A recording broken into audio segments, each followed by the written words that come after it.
Another major difference between ACV and the physical auctions is actually the experience itself when you're bidding on a car. So with ACV, on every car, we provide the buyers with 20 minutes per vehicle. The physical auction, those cars roll across the auction block in about 60 seconds.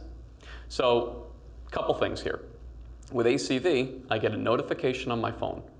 I have 20 minutes to look through all the photos.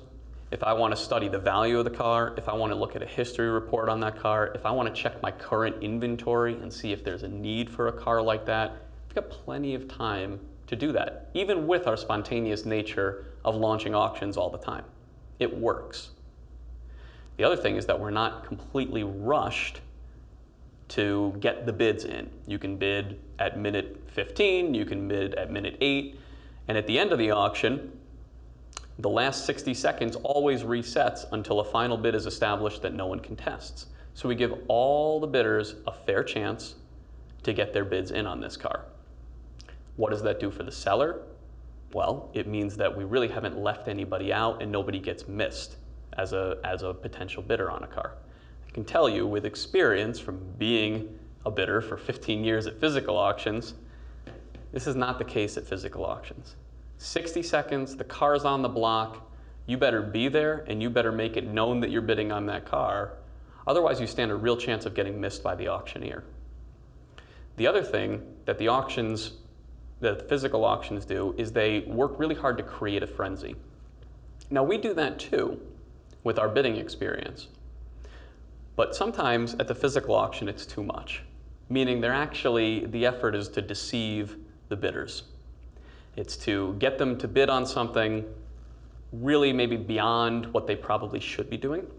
What do I mean by this? The car rolls up on the auction block. The auction lasts 60 seconds, but the car's only on the auction block for 30 seconds.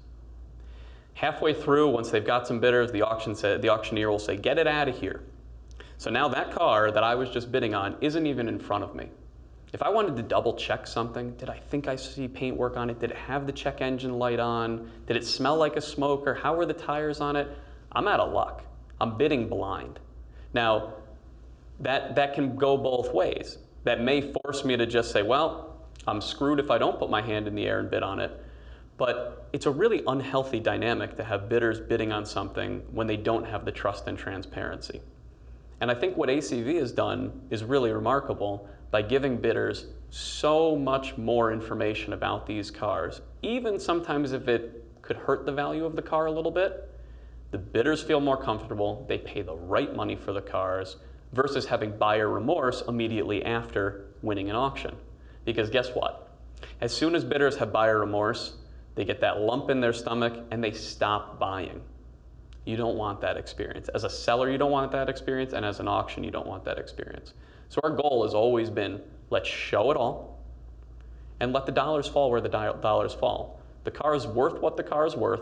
We don't want to play games with our bidders, because at the end of the day, an auction is only as strong as the money it's able to bring to the table, and the money only comes from the buyers and the bidders.